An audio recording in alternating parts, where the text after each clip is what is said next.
Hi hello welcome to my channel Amsi homeo clinic. வணக்கம் வணக்கம் வணக்கம் மக்களே. நான் டாக்டர் அனந்தநாயகி, ஹோமியோ டாக்டர்.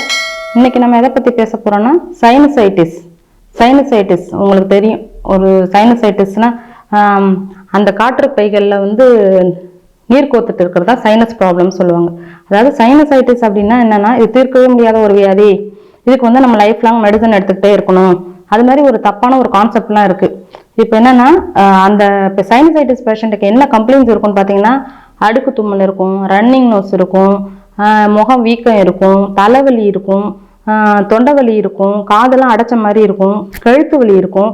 இந்த மாதிரி நிறைய கம்ப்ளைண்ட்ஸ் இருக்கனால பேஷண்ட் சொல்லுவாங்க, மேடம் என்னால் நார்மலாகவே இருக்க முடியல, எனக்கு எப்போ பார்த்தாலும் சளி பிடிச்சிட்டே இருக்கு, எரிச்சலாக இருக்கு, ஒரே இரிட்டேட்டிங்காக இருக்கு, எனக்கு எப்பயும் படுத்து கிடக்கணும் போலவே இருக்கு, காதெல்லாம் அடைச்சிக்குது மேடம், எனக்கு கழுத்தெல்லாம் ஒரே வலியா இருக்கு.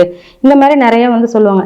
ஏன்பா, ஒரு சாதாரண ஒரு சைனஸ் ப்ராப்ளத்துக்கே நீங்க வாழ்க்கை வெறுத்து போகுதுன்னா எவ்வளோ இப்ப cancer patient, chemotherapy, radio therapy அந்த மாதிரி எல்லாம் எடுத்து எவ்வளோ அவதிப்படுற பேஷண்ட் எல்லாம் இருக்காங்க இல்லையா? நீங்க இதுக்கே இவ்வளவு வெக்ஸ் ஆனா மற்ற வாழ்க்கையில மற்றதெல்லாம் எப்படி சமாளிக்க முடியும்னு கேட்டா, அட போங்க மேடம், காலையிலேருந்து சாயங்காலம் வரைக்கும் எப்படா எனக்கு இந்த சைனஸ் போகும், அதுவும் மழை காலம் வந்துச்சுன்னா மழை வருதோ இல்லையோ எனக்கு பயம் வந்துடும் மேடம், எப்படா நமக்கு சளி பிடிச்சிக்குமே, விடாதே, நமக்கு பெரிய பிரச்சனையா இருக்குமே, நம்மளால எதுவுமே பண்ண முடியாது, இப்படியெல்லாம் நிறைய பேஷண்ட் சொல்லிட்டு இருக்காங்க.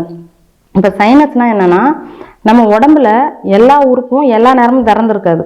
ஒரே உறுப்பு 24 மணி நேரமும் திறந்திருக்கும். எந்த உறுப்புன்னு சொல்லுங்க பார்ப்போம்? நம்மளோட மூக்கு.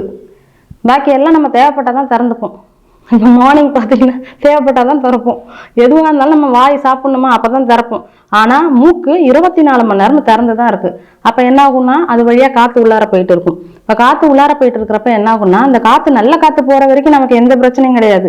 இப்ப அசுத்த காத்து போகுது, நம்ம கண்டினியூஸா ஒரு புகைக்கு அதாவது எக்ஸ்போஷர் ஆயிட்டு இருக்கோம், இல்ல புகை நிறைய இருக்கு, டஸ்ட் இருக்கு, அலர்ஜி இருக்கு, அந்த மாதிரி இருக்கிறப்ப என்ன ஆகும்னா, காத்தோட கலந்து பாத்தீங்கன்னா நமக்கு நிறைய காத்தோட கலந்து நிறைய கிருமிகள் உள்ளார போயிடும். அப்ப என்ன ஆகும்னா, நம்ம சைனஸ்னா என்னது? எத்தனை பேர் இருக்கு நம்ம உடம்புல? எத்தனை சைனஸ் இருக்கு? மொத்தம் 4 பேர் இருக்கு சைனஸ். என்னன்னா, அதாவது மேக்ஸிலரி சைனஸ், நம்ம மூக்கு பக்கத்துல இங்க இருக்கும் மேக்ஸிலரி சைனஸ். அதுக்கப்புறம் பாத்தீங்கன்னா இந்த இடத்துல இருக்கும் சைனஸ். இது என்னன்னா ஃப்ரான்டல் சைனஸ்ன்னு சொல்லுவாங்க. அப்புறம் மூக்குக்கு பின்னாடி இருக்கும், அது எத்மாய்ட் சைனஸ்.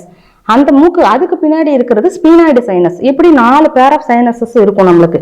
அதாவது 8 சைனஸஸ் இருக்கும். அந்த சைனஸ் என்னன்னா, சைனஸ் அப்படிங்கிறது தமிழ்ல என்ன சொல்லணும்னா ஒரு காற்றுப்பை அப்படின்னு சொல்லுவோம்.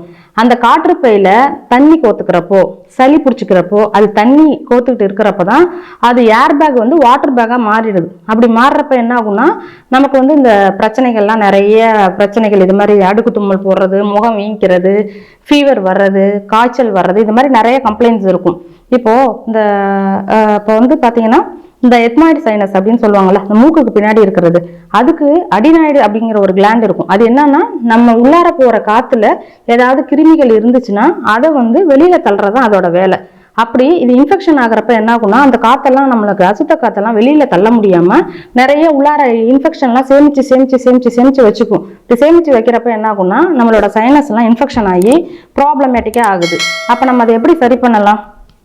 அதுதான் சுத்தமான காத்துக்கு எக்ஸ்போஷர் ஆகுறது, நிறைய தண்ணி குடிக்கிறது, ஆவி பிடிக்கிறது அப்படின்னு சொல்லுவாங்க. ஆவி மிதமா பிடிச்சா ஓகே தான், ரொம்ப அதிகமா பிடிக்கிறப்ப அதுவே நிறைய டேமேஜ் பண்ணும். அதாவது மாத்திரையை போட்டு பண்றது அப்படியெல்லாம் பண்ணக்கூடாது. இயற்கையா நம்ம வேப்பிலை, கல்லுப்பு, மஞ்சத்தூள் அப்படி சுடுதண்ணில வீட்டுல போட்டு மிதமான ஆவியில நம்ம ஆவி பிடிச்சோம்னா அது சேஃப். அதவே ரொம்ப இது பண்ணி நம்ம எப்ப பார்த்தாலும் காலையில மதியானம் சாயந்தரம் அப்படி ஆவி பிடிக்கிறப்ப அதுவே பெரிய ப்ராப்ளம் தான். இப்போ ஹோமியோபதி ட்ரக்ல பாத்தீங்கன்னா சைனஸுக்கு மிக அழகான மெடிசன்ஸ் எல்லாம் ஈஸியா கியூர் பண்ணக்கூடியதெல்லாம் இருக்கு. நிறைய மெடிசன் இருக்கு. வாங்க கதை சொல்லி அதுக்குரிய ட்ரீட்மெண்ட் பார்ப்போம். ஒரு அம்மாவும் அவங்க வீட்டுக்காரும் ட்ரீட்மெண்ட்டுக்கு வந்தாங்க. மேடம், இவருக்கு கொரட்டைக்கு ட்ரீட்மெண்ட் கொடுங்க அப்படின்னாங்க. என்னப்பா அப்படின்னு, இவருக்கு விடுற கொரட்டையில என்னால தூங்கவே முடியல மேடம். குட் நைட்ல படத்துல வர்ற மாதிரி தான். குட் நைட் படம் பார்த்துருக்கீங்களா? அதில் வர மாதிரியே தான். தூங்கவே முடியல சார் மேடம் சொல்லிட்டு, நான் வெளியிலே படுத்துக்கிறேன் மேடம், என் பையன்லாம் கத்துறான், அப்பா விடுற கொரட்டையில என்னால தூங்கவே முடியல, கொஞ்ச நேரம் தூங்க விடுமான்னு சொல்லிட்டு மார்னிங்ல தூங்குறான், ஸ்கூல் போக மாட்டான் அப்படின்னு சொல்லி கூட்டிட்டு வந்தாங்க. என்ன சார் ப்ராப்ளம்னா, நான் என்ன மேடம் பண்றது, கொரட்டை என்ன நானா வர வச்சுக்கிறேன்னா, அதுவா வருது, அதுக்கு நான் என்ன பண்ண முடியும் அப்படின்னாரு. அவர் பாத்தீங்கன்னா கொஞ்சம் ஃபேட்டா தான் இருந்தார். அப்படி ஃபேட்டா இருக்கிறவங்களுக்கும் இந்த கொரட்டை ப்ராப்ளம் இருக்கும். அப்ப என்ன ஆகும்னா, இந்த ஸ்பீனாய்டு, அது அந்த இன்ஃபெக்ஷன் பாத்தீங்கன்னா இந்த ஸ்பீனாய்டு கிளாண்ட்ல அவர் சிடி ஸ்கேன் முத கொண்டு எடுத்து வச்சிருக்கிறார்.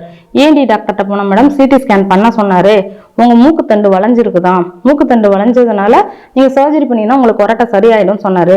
நான் சர்ஜரி பண்ணிட்டேன் மேடம், ஆனா எனக்கு கொரட்டை சரியாகல அப்படின்னாரு.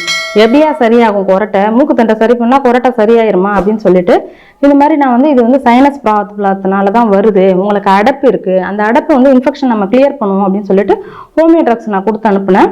அவர் 1 மந்த் மெடிசன் எடுத்தாரு, திருப்பி வந்தாரு, மேடம் சவுண்டு கொஞ்சம் கம்மியா இருக்கு, பரவாயில்லாத மாதிரி தான் இருக்கு அப்படின்னாங்க. 1 மாசம்லாம் சரியாகாது, இன்ஃபெக்ஷன் கம்ப்ளீட்டா சரியா, இது கிரானிக்கா இருக்கு, இன்ஃபெக்ஷன் வந்து கம்ப்ளீட்டா சரியாகிற வரைக்கும் நீங்க மெடிசன் எடுத்தீங்கன்னா கன்ஃபார்மா சரியாயிரும் அப்படின்னு சொன்னேன். அவங்க வந்தாங்க, 3 to 4 months வந்தாங்க. சார் நீங்க சிடி ஸ்கேன் எடுத்து ஸ்பீனாய்டு சைனஸ் அப்படின்னு கண்டுபிடிச்சிங்க இல்லையா, திருப்பி நம்ம எடுத்து கன்ஃபார்ம் பண்ணுவோமா அப்படின்னு கேட்டேன். ஓகே, இல்லை அவரு கேட்டார் என்கிட்ட, நான் எடுத்து கன்ஃபார்ம் பண்ணிக்குவேன், எடுத்து கன்ஃபார்ம் பண்ணிக்கோங்க சார். அவர் போயிட்டு திருப்பி சிடி ஸ்கேன் எடுத்தார்.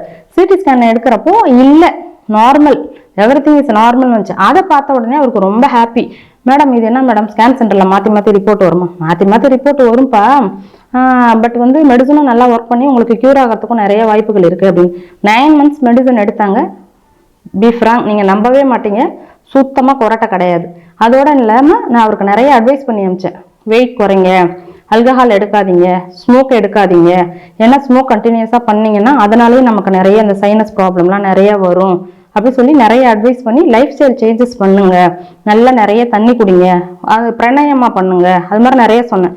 இப்போ பார்த்தீங்கன்னா யோகாவில் வந்து சொல்லுவாங்க, அழகா ஒரு ட்ரீட்மெண்ட் சொல்லுவாங்க. உப்பு தண்ணியை எடுத்து ஒரு கெண்டியில வச்சு ஒரு மூக்குல விட்டு இன்னொரு மூக்குல எடுக்கிறப்போ உள்ளார இருக்கிற அழுக்கெல்லாம் கிளியர் ஆகி வந்துடும்.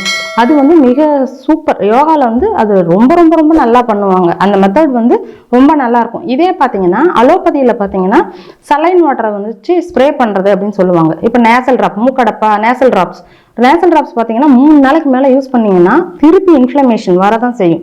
நிறைய இன்ஃப்ளமேஷன் வந்து நிறைய இன்னும் டேமேஜ் ஆகிட்டே தான் இருக்கும். அப்போ என்ன பண்ணுறீங்கன்னா டாக்டர் ரெக்கமெண்ட் பண்ணுற மெடிசன் அதாவது எடுத்துக்கோங்க, நேசல் ட்ராப்ஸ் எடுத்துக்கோங்க. மெடிக்கலில் அந்த மாதிரி நீங்களாக கேட்டு வாங்கி இமீடியட்டாக ரிலீஃப் கிடைக்கணும் அப்படின்னு நேசல் ட்ராப்லாம் யூஸ் பண்ணிங்கன்னா இன்னும் நம்ம சைனஸுக்கு டேமேஜ் தான் ஆகும். அதனால இயற்கையான முறையில் நம்மளுக்கு க்யூர் பண்ணுறதுக்கு பாருங்கள், ஹோமியோ ட்ரக்ஸ் எடுத்துக்கோங்க, நலமுடன் வாழுங்கள். மீண்டும் அடுத்த பதிவில் உங்களை சந்திக்கும் வரை உங்களிடமிருந்து நன்றி கூறி விடைபெறுவது உங்கள் டாக்டர் அனந்தநாயகி. நன்றி, வணக்கம்.